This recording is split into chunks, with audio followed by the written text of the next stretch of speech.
आज आपने press conference बुलाया है शहर के पत्रकारों को, और इस मौके पर आप क्या कहना चाहेंगे और आपने पत्रकारों को क्यों बुलाया है, क्या वजह है? अस्सलाम वालेकुम।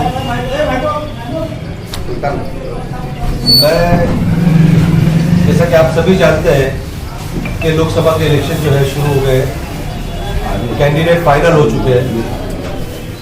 जब मैंने नॉमिनेशन भरा था तो मुझे कई पत्रकारों के फोन आए, लेकिन उस समय मेरा कोई भी स्टेटमेंट देना मुझे बेहतर नहीं लगा, क्योंकि MIM पार्टी की जानिब से कुछ आदेश अगर आ जाता तो उस पर मुझे सोचना पड़ता।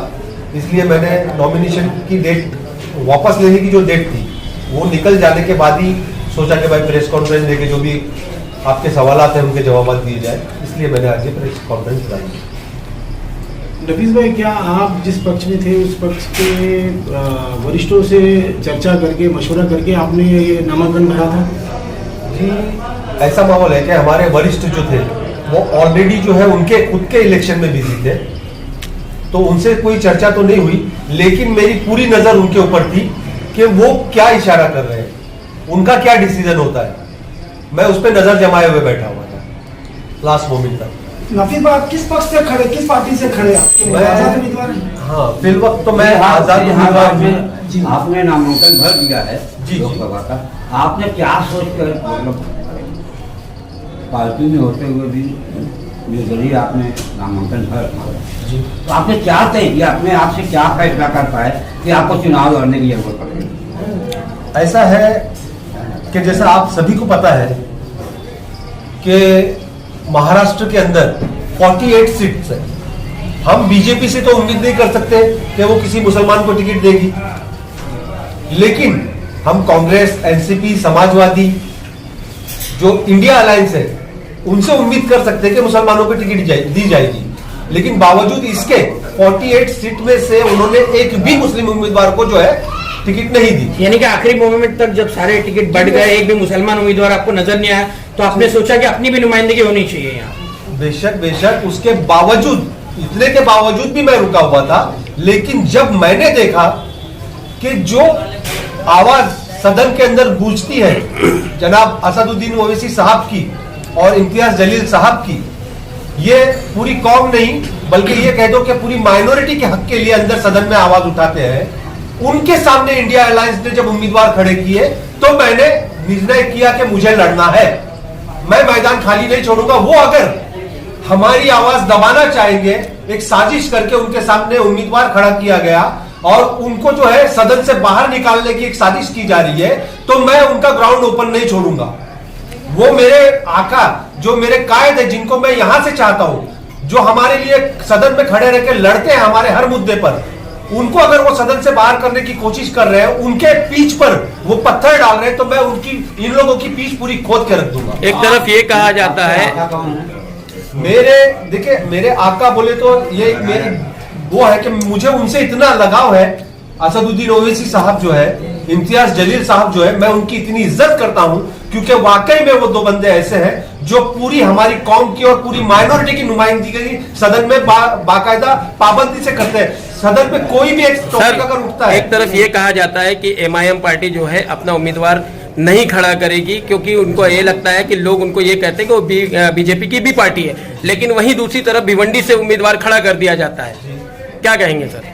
देखिए ऐसा है कि जैसा मैंने आपको पहले बताया कि पार्टी भी जो है ना इंतजार कर रही थी। जब 48 में से एक भी सीट मुसलमानों को नहीं दी इन्होंने, देखिए पूरा मैदान खुला छोड़ा था असद साहब ने, सिर्फ गिनती की 3-4 सीट लड़ा रहे थे। पूरा मैदान जो है इंडिया अलायंस के लिए छोड़ दिया था कि आप लोग लड़ लो, लेकिन इंडिया अलायंस ने एक भी उम्मीदवार को, मुस्लिम उम्मीदवार को टिकट नहीं दिया 48 में से।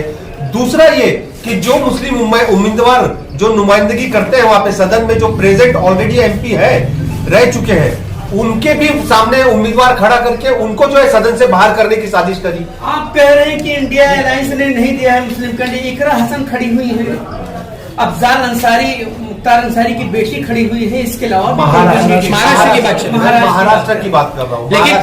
लेकिन नफीस भाई, जब ये फसाद की जड़ी खत्म हो जाती है, अगर MIM खुद इंडिया अलायंस के साथ खड़ी होती, बीजेपी को दूरी रखना है ना ऐसा सत्ता होता से, है कि- लेकिन ये पॉइंट क्यों छोड़ा उन्होंने आपकी फिर? बात सही है कि बीजेपी को सदन से वहां से दूर रखना है, लेकिन अगर एमआईएम खड़ा करे तो उस पर यह तहमत लगती है कि वोट काटने के लिए खड़ा कर दी, बराबर वोट काट रहे हैं ये लोग, और नहीं खड़ा करे तो आप ऐसा बोल रहे हैं। जावेद सिद्दीकी को तो बी फॉर्म दिया था एमआईएम ने। जी जावेद सिद्दीकी साहब को बी फॉर्म दिया गया, बॉम्बे में बी फॉर्म दिया गया, भिवंडी क्यों में नहीं बी गया? फॉर्म आपको दिया क्यों नहीं गया। मिला फिर? नहीं, मेरा कांटेक्ट नहीं हो पाया क्योंकि मैंने एकदम सडनली डिसीजन लिया। मैंने ये डिसीजन जो है लोकसभा चुनाव में इतना बड़ा क्षेत्र, इतना बड़ा इलाका, सिर्फ मुमरा में आप पत्रकार परिषद ले रहे हो, कल्याण लोकसभा है, हाँ, किस तरीके से आपकी रणनीति चल रही है? क्या डमी तो नहीं है आप? नहीं, आपको मैं बता दूं आपकी जानकारी के लिए कि मेरा जो था आज सारे मामला मेरे क्लियर हो गए, पेपर वर्क वगैरह मेरा क्लियर हो गया, मेरे हाथ में निशानी आ जाने के बाद जो है मैं पहली प्रेस कॉन्फ्रेंस जो यहाँ पर ले रहा हूँ, और इंशाल्लाह बेफिक्र रहिए, डोंबिवली, उल्लासनगर, अंबरनाथ, मेरे जो क्षेत्र है सब जगह पर मैं जाना आना मेरा चालू है, सब लोगों से मेरा संपर्क है, और इंशाल्लाह आप लोगों को खुद दिखाई देगा। नफीस भाई ठीक है, आप निर्दलीय उम्मीदवार हैं इंडिया के, जी ठीक है, तो जो पार्टी है आपकी एमआईएम, उसके कार्यकर्ता, उसके पदाधिकारी जो हैं और नेता, वो सहमति हैं आपकी उम्मीदवारी से? देखिए कैसा है आपका चुनाव कि निशान क्या है? एक घर में जो है ना, एक घर में दो सगे भाइयों की जो है सोच अलग होती है, बराबर। आपका तो ये तो चुनाव निशान पार्टी क्या है, एक सवाल ये तो पार्टी है, तो पार्टी के अंदर भी हो सकता है भाई दो। देखिए मेरे जो यहाँ के अध्यक्ष थे साहब पठान साहब, उनकी सोच अलग है, मेरी सोच अलग है। मेरी सोच ये है कि भाई मेरी पार्टी के जो लीडरान है, अगर इंडियन अलायंस जो है उनको सदन से बाहर निकालने के लिए साजिश कर रहा है, तो मैं उनके लिए ग्राउंड ओपन नहीं छोड़ूंगा, क्योंकि वो मेरे पार्टी के जो लीडरान है उनके ग्राउंड के बीच में पत्थर डाल रहे हैं, रोड़े डाल रहे हैं, तो मैं इनके लिए ग्राउंड क्यों ओपन छोड़ दूं? इसके लिए मैंने फॉर्म भरा। और रहा लोकल जो हमारे अध्यक्ष है साहब पठान साहब, उनका जो फर्ज था उन्होंने वो निभाया, और मुझे कोई एतराज नहीं, मुझे कोई अफसोस नहीं है, क्योंकि मैं जो है ना, उनकी सोच अलग है। उनकी सोच ये है कि भाई वो उनके सोच के हिसाब से उन्होंने मुझे निष्कासित कर दिया, लेकिन मेरी सोच ये है कि जो भी कोई हमारे कौम के लिए जो दो लीडरान, जनाब असदुद्दीन ओवैसी साहब और जनाब इम्तियाज जलील साहब, जो सदन में हमारे लिए लड़ते हैं, उनके लिए, उनके खिलाफ जो साजिश करेगा मैं उनके खिलाफ रहूंगा। मैं उनके लिए जो है ना दरी बिछाने का काम नहीं करूंगा, कालीन बिछाने का काम बिल्कुल नहीं करूंगा। नफीस भाई, आपको मतदाता वोट क्यों दे? आपने क्या मुद्दा लेके आप चुनाव लड़ रहे हैं? मैदान में आप उतरे हैं, आप चुनाव लड़ेंगे, आप किस मुद्दे पर आप वोट मांग रहे लोगों से? देखिए जैसा कि आप सभी जानते हैं कि आज की डेट में हर आम नागरिक, मिडिल क्लास भी पकड़ लो, गरीब तो छोड़ दो, मिडिल क्लास की भी आज हालत कैसी है, महंगाई को लेकर। महंगाई को कंट्रोल करना है, उसके बाद सदन में जाने के बाद जिस तरह माइनॉरिटीज के हक में जो है, जैसे रिजर्वेशन वगैरह जो हमारे छीन लिए गए हैं, उनको दोबारा जो है रिजर्वेशन देना है, जिनका हक बनता है उनको रिजर्वेशन देना है। इस तरीके के मेरे काफी मुद्दे हैं, इंशाल्लाह उसके बारे में भी मैं तफसील से आप लोगों से बात करूंगा। नबील भाई, आप जिस शहर में रहते हो उस शहर में ट्रैफिक सिग्नल नहीं है। जी, ट्रैफिक का तो इतना बड़ा बिगाड़ है कि आज आप देख रहे हैं लोगों से ज्यादा जो आज रिक्शाएं रोड पे चल रही हैं। फिर रेलवे ब्रिज का जो एस्केलेटर है वो भी नहीं चल रहा है, बनाकर छोड़ दिए। तो इस शहर के लोगों को जब सहूलत नहीं मिल रही तो शहर के लोग किस उम्मीदवार पे भरोसा करें और कैसे करें?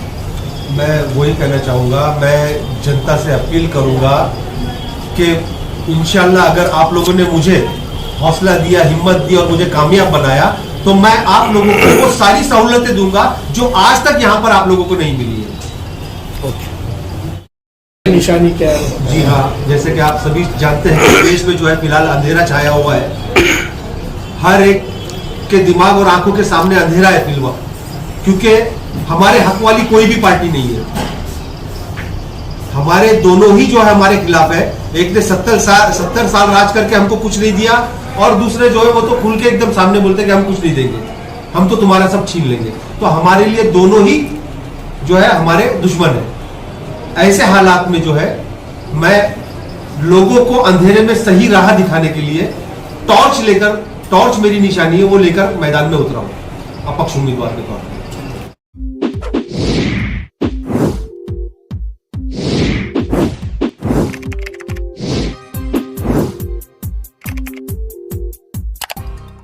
हमारे चैनल को सब्सक्राइब करें बेल आइकन जरूर प्रेस करें हमारी न्यू वीडियो सबसे पहले देखने